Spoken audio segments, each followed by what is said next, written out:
ऋग्वेद प्रथम मंडल 11वां सूक्त और 7वां मंत्र। ओम मायाभिरिन्द्रमायिनं त्वं शुष्णमवातिरः विदुष्टे तस्य मेधिरास्तेषां श्रवास्युत्तिर। पदार्थ। हे परमेश्वर्य को प्राप्त कराने तथा शत्रुओं की निवृत्ति करने वाले शूरवीर मनुष्य, तू उत्तम बुद्धि, सेना तथा शरीर के बल से युक्त होके मायाभी विशेष बुद्धि के व्यवहारों से, शुष्णम जो धर्मात्मा सज्जनों का चित्त व्याकुल करने, मायिनम दुर्बुद्धि दुख देने वाला सबका शत्रु मनुष्य है, उसका अवातिर पराजय किया कर। तस्य उसके मारने से, मेधिराह जो शस्त्रों को जानने तथा दुष्टों को मारने में अति निपुण मनुष्य हैं, वे तेरे संगम से सुखी और अन्नादि पदार्थों को प्राप्त हों। तेषाम उन धर्मात्मा पुरुषों के सहाय से शत्रुओं के बलों को उत्तिर अच्छी प्रकार निवारण कर। भावार्थ।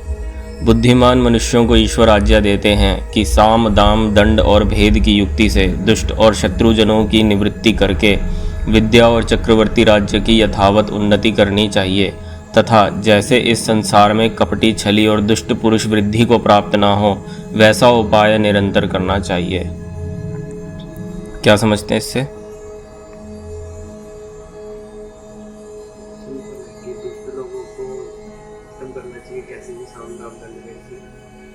हाँ बिल्कुल। और जो छल कपट ये जो वाले बंदों को भी समझा के। हाँ देखो, पावर की जो पोजीशन होती है ना, वो कभी खाली नहीं रह सकती।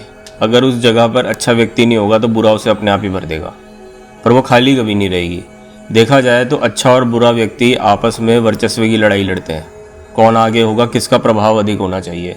ठीक, अब क्योंकि ईश्वर स्वयं सत्य स्वरूप है, ठीक, वे वेद में भी यही आज्ञा देते हैं कि जो अच्छे धार्मिक मनुष्य हैं उनका वर्चस्व होना चाहिए। हम जब यज्ञ करते हैं, यज्ञ के बाद में एक मंत्र आता है जिसमें हम बोलते हैं वर्चोदा अग्नेयसी वर्चो में देही।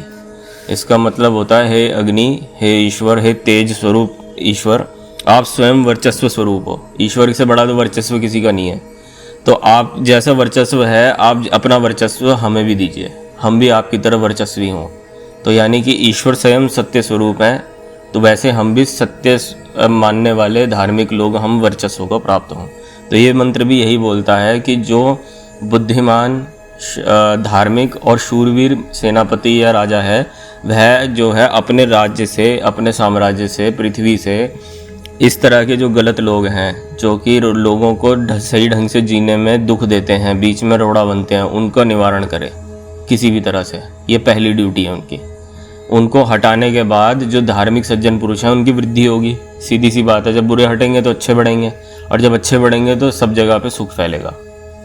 इसलिए जो राजनीति के लोग, राजनीति में वेद शास्त्रों का यही है कहना कि धार्मिक लोगों का वर्चस्व होना चाहिए किसी भी तरह से करके। वेद के अगर मान के चलें तो कोई पॉलिसी मेन नहीं होती, उसके अनुसार जो मंशा है वो मेन होनी चाहिए कि हम तो ऐसे करते हैं, ऐसे चला रहा है, ये सब नहीं सोचते हैं। हमको ऐसे सोचना चाहिए कि किस प्रकार से अच्छे लोगों की वृद्धि हो और दुष्टों का नाश होना चालू हो।